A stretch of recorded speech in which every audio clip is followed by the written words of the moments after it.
Hey everyone, Christina here, One Creative Direction. I am back for another video in the art show series.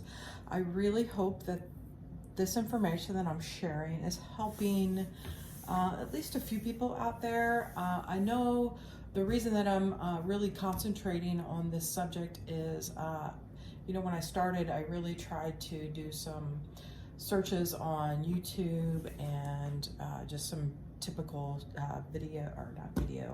typical Google searches, just trying to find some general information to help me when I started. And I really didn't find a whole lot of information. So I've really had to learn some hard lessons as I've gone. So I really wanted to put some information out there in hopes that it helps someone. I know there's a lot of artists out there making jewelry. So consider this kind of part 2 of the jewelry display. So one of the issues that I've had along the way is jewelry tags, how to display my jewelry, how to price my jewelry, and how to put them on my display board that I just made, and how to display them prior to that even. So I'm kind of a frugal artist in the respect that, in researching, the little display cards, I found that they are so expensive. Just looking like on Amazon, looking in the various stores, it's like $10 for 50 cards. So initially I started making my own. The first ones I made, I kind of scrapped and moved to these ones. They are very time consuming to make on your own. So over time, I started kind of like continuing to research, how to make them better, faster, whatever. But it is very time consuming. I do have a Cricut, and the challenges that I've run into over time is when I first started making them, of course I have my logo on them and just a brief description. The challenges are in printing, the first challenge, of course.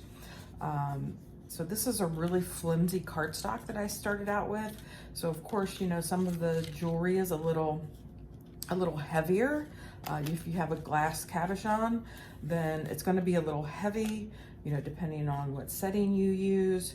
But these are really flimsy cardstock. And then, trying to configure how to hold it on there, and all that stuff.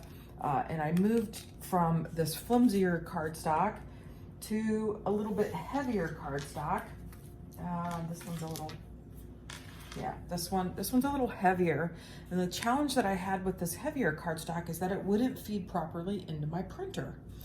So then I had printing issues where I wasted so much of the cardstock. It wouldn't feed properly, so then it would only print on part of the cardstock sheet. And then of course, I couldn't properly get my paper cutter to work. And without spending a lot of money on a proper paper cutter, I ended up actually taking my really nice cutting shears and just manually cutting, which is very time consuming. So that's where I ended on my last iteration of jewelry cards, right?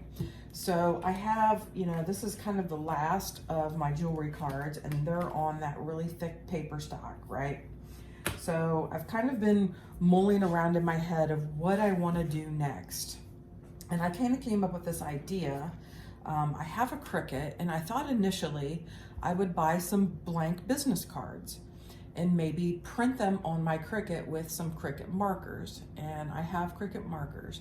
But then I thought to myself, well, you can only fit so many on the Cricut template, and that would take an awful lot of time. So I decided the other night that I would just start messing around with just some various ideas. So I'll share with you what I ended up with. And I'm gonna maybe improve upon this idea, but I thought I would share it with everyone as maybe an option for those of you on a budget like myself. I don't like to spend a lot of money, but I do want it to look somewhat professional, right? We don't want it to look like crap. We want it to look nice when we're displaying our jewelry. So I wanted to share this with everyone. So I did find these blank business cards on Amazon. I got 300 of them. And the thing I like about them is they have nice curved edges. The thing I didn't like about these is that, you know, they get, you know, all bent on the edges and curled up. I don't like that. It looks very, I'm kind of an OCD that way. I don't like it. But I like these. They're nice and rounded on the edges. They're a nice thick material. They're not super shiny on one side, but they have a little bit of a sheen to the one side, and the other side is just like a paper sheen. So what I did, and they're basically like a standard business card size. So you could literally print on them or stamp on them, which is what I ended up doing. So this is my stamp that I ordered from Vistaprint a couple of years ago when I first started. This is the stamp that I use to stamp on the back of all my art pieces. It basically has my logo. It says One Creative Direction on it. It says custom made creations on the bottom here. And it has a date. Well, I didn't want the date on my cards for my jewelry. So what I decided to do is just take them, and I figured out where on the stamp the date was, and I didn't want that part to stamp. So I decided to stamp everything on the cards except the date. So that's how it looks when I stamp it. It's got my logo and everything on there, everything but the date. And then I bought this little set of stamps, hole stamps, because previously it was basically just a regular little cheap hole punch. They were all the same size holes, and they didn't really go over the holes on my display, my old one or my new one. So I ended up having to stamp them, punch them multiple times. So I also got this on Amazon. Oh, I forgot to mention, I got 300 of these blank business cards. I think it was like $9. Pretty good deal for 300. And then these 3 hole punches were, I think $7, $8 for 3 different sizes. So this is, I think, 3/8. This is, I'm not really sure, maybe 1/8. And then this is the perfect size that goes over the little rubber stops that I have on my jewelry display. Perfect size. So this is what my new cards look like with my jewelry on them. I really like them. So you can see the old one versus the new one. I really like it. Let me get that so you can kind of see them. I'm sorry, I can't get them straight.